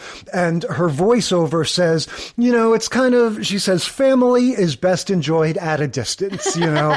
And yeah, it is in some ways the perfect birthday. You get all of the well wishes and you feel all the love, but you don't actually have to deal with anybody. You know, she probably would have ended up cleaning everything. Oh, 100%. Probably still does whenever she makes her way back home. But yeah, this fun contrast to the other ones where we get... You know, it's almost like something out of The Simpsons or Married with Children, but with a much more humanistic vibe where the family are totally underachievers, don't really know what they're doing. They have to be sort of strong-armed into throwing the party. And then, yeah, we get to see the sort of best laid plans go wrong. And yeah, it's a fun sort of scenario. Yeah, for sure. That's one thing that I do like about this show, The Middle, is that they have this kind of family dynamic and they all are just bought into the fact that like, no, we are an underachieving family and we talk about it amongst ourselves. And, you know, they definitely have that, the family unit is a well kind of played ensemble, which a lot of times in older sitcoms, you've got the parents, you've got the kids, and there's interactions, but it's always really these sort of staid, you know, I'm thinking of like Growing Pains, right? The parent-child interaction. It's not like we are a family unit and we do these things together. That you have that energy in the middle. You definitely have that energy in Malcolm in the Middle too. I really like, and Modern Family does that as well, where it's like the family is this kind of organic entity of it in and of itself, and they're like us against the world sometimes, but also against each other within their own home. They have a certain set of like rules, and you know, we know who we are. I just really love that. Yeah, it's not the lame lesson learning of like Full House. Let me sit down on the bed and tell you why it's not good to lie or whatever. And also, like we would talk about with New Girl, the characters are not the age-old archetypes. Like they're still broadly drawn for sure. Sue is a very sort of exaggerated, broadly drawn character. Same thing with Little Brick, but they don't slot into those like, he's a nerd, she's a party girl or whatever, you know, like they have these extreme personalities, but they're also much better sketched out and they sort of fall into different buckets at the same time. And yeah, it is really good in that way. All right, what do we think? Surprise parties. Who wore it best? I think this was a pretty strong lineup. Yeah, I really enjoyed the Dick Van Dyke episode. I thought that one was a lot of fun. I always enjoy when we get to see the little 1960s kids acting. I always think that's kind of fun. Yeah, I thought this one was good. I thought that one was really good. My only critique would have been I wish we got a little bit more of Buddy and Sally. I thought their scene where they didn't know, but they kind of knew was a little bit fun. I wish there was like one more beat with them. That would be my only critique of that show. But I think I liked that one. That one is definitely up there. And the middle was, you know, the middle really ended really well. And so that's why I like that one. Yeah, I liked all of these and sort of, you know, this wasn't like a total, you know, full overlap lineup like we get sometimes, but they all are sort of dancing around the same kind of thing. The weirdness of throwing a surprise party where it's like, oh, this person that we love, we need to show them we love them by tricking them and lying to them and all the sort of hijinks that goes into that. You know, I agree that Mary Tyler Moore, the Dick Van Dyke Show rather, was really fun because of the sort of Kaiser Soze, oh, you think you know, but you don't really know. And oh, the reverse check your mate strategy where, oh, she doesn't know I know. She thinks I only know that, but I really know this. Well, he thinks he knows that, but he doesn't know this. And so, yeah, that was very fun. It was a genuine surprise for me, that last beat when everybody pops out from behind the curtains and stuff. And he's got a full surprise party waiting for him at 10 in the morning. And yeah, Big Bang Theory, again, I feel like my transformation is complete. It is a qualified affection for sure, but I do really like The Big Bang Theory. And in a lot of ways, you know, the middle comes close. They definitely had a fun take on it too. But I like the way The Big Bang Theory, within the confines of those particular characters, just really took you through those steps, you know, planning the party. What's that going to be like? Having to convince everybody, having to convince them that it's a worthwhile thing to do, having to convince them to buy a present, and then going out into the world and buying a present and explaining why, you know, getting somebody a wireless router might not be the best birthday present or whatever, and having to distract the person and all that stuff. It just, they really had fun with every aspect of the process. Yeah, no, that's true. You definitely got more of that, of like the getting ready and all of the places that a surprise party planning can fail you in that show. So yeah, overall strong lineup, lots of fun watching these. Are you planning my surprise party, Jay? One of these years, I do. I will say, and I don't want to spoil anything, but I get these little loose ideas from time to time. I'll be, you know, in the shower or something, and something will kind of pop into my head, and I'll go like, yeah, maybe that might be something. So we're not going to float my 50. Yeah, well, we'll see. I feel like I might have to pull a Mary Tyler Moore and, you know, sort of disorient you by having it on like your 48th or 52nd or something. But, yeah, that's all for another time. So you're going to float it, is what you're saying? Or maybe reverse float it and do it early. I'm going to keep you guessing. All right, so much for the birthday surprise parties. What are we talking about next week? Next week, we are talking about Mary Tyler Moore mixtape. Yeah, we are revisiting all of the segments we've done on Mary Tyler Moore over the many years of the sitcom study, which are... From our Snowed In for Christmas episode, it's season 5, episode 9, Not a Christmas Story. From our Dinner Parties podcast, it's season 4, episode 10, The Dinner Party. From our Going to Jail podcast, it's season 5, episode 1, Will Mary Richards Go to Jail? And finally, season 2, episode 18, Baby Sitcom, from our Babysitting podcast. Yep, full survey course of the Mary Tyler Moore Show next week. And until then, we will consider this segment of the sitcom study concluded.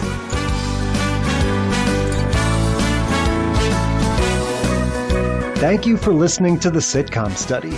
Tell us what you think or share your own TV tropes and topic ideas by sending a self-addressed stamped email to sitcomstudypodcast@gmail.com or find us on Facebook or Instagram.